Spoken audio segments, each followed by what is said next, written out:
everyone, welcome back, happy Self-Injury Awareness Day and happy birthday to this channel. This channel is 4 years old today. And to celebrate all of that, I wanted to talk about recovery today because I think this is a word that is thrown around a lot in the mental health community, but that can mean a lot of different things to different people. And I think that depending on how you define recovery, it can actually add more stress to the process rather than being a helpful goal that you put for yourself. So first off, as always, here's the definition of recovery that I like, that is from SAMHSA, and they define recovery as a process of change through which individuals improve their health and wellness, live a self-directed life, and strive to reach their full potential. And they define 4 major dimensions that support a life in recovery. But more specifically for self-harm or self-injury, what does recovery actually mean, and how do we know if we're in recovery or not? So to discuss that today, I have 3 points that I want to go through. First one is, do you need to stop self-harming to be in recovery? The second one is stopping enough to be in recovery?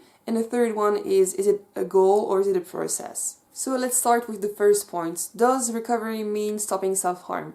I think for most people it does, yes. For me, it definitely does in my own recovery. And for most people, being in recovery means stopping self-harm. And when you think about recovery, this is probably the first thing that comes to your mind, is to stop the behavior or to be symptom-free. But if we have an honest conversation about what life is like after years of addiction, we also have to acknowledge that some people will never manage to stop self-harm completely. And I don't think it would be just or fair to say that those people are not in recovery. I think that rather than focusing on stopping altogether if that's not possible for you, focusing on improvements is just as valuable. So yes, for a lot of people, stopping self-harm is an important part of their recovery, but I don't think this is the be-all and end-all, and I don't think that this is the case for everyone. Some people never stop self-harming, and I don't think you can say that they're not in recovery for that. So second point, if you've stopped self-harming, is that enough to be in recovery?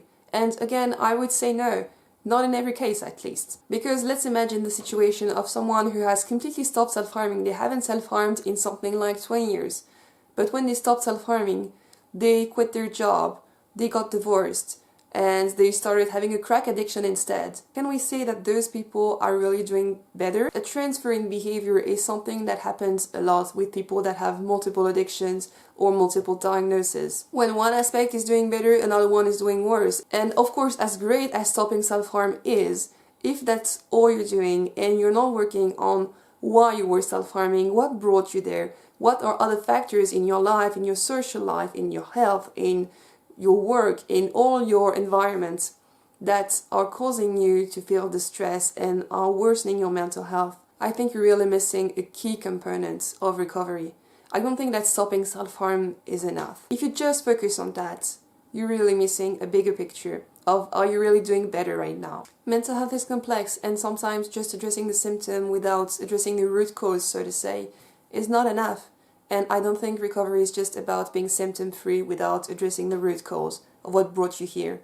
And final point, is recovery an end goal or is it a process? What I mean is there like a final stage when you're finally recovered and you're good to go and go about with your life? Or is it a lifelong process of always bettering yourself and evolving? Again, I think that depends on who you ask, but to me, recovery is definitely a process, a lifelong process for most people, I would say. And again, that doesn't mean that you are heavily symptomatic for all your life. Right now, recovery efforts are not a huge part of my life, but I still consider myself in recovery and will probably be for the rest of my life, I guess. Because I think once you've experienced that, you're more at risk of experiencing it again, and I think you need to be careful. And because the factors that led me here that are tied to my personality, who I am, how I work, they're still there because my personality hasn't changed that much actually. And how I function is not entirely up to me, and those are traits that I will keep forever. So to wrap up this video, I asked you guys on Instagram a few days ago, what does recovery mean to you, because I wanted to have different perspectives, and I'm gonna read a few responses to you just so you have other perspectives than mine. You don't have to rely on self-harm anymore, it's neutral to you. Having power and control over myself and my emotions without relying on addictions. It's like telling goodbye to an old friend who you know that isn't a true friend. Recovery means doing less harm than you were before. Okay, so that's gonna be it for today. I hope that I was able to show you that recovery can actually mean a lot of different things to different people, and that you can have your own definition of recovery that is suited to your own situation. That just because you had a relapse doesn't mean you're not in recovery anymore, and that's just because you stopped self-harming doesn't mean you're in recovery and that you're done. As always, if you want to chat with me, you can hit me up on Instagram, link is in the description as always, and I will see you guys very soon.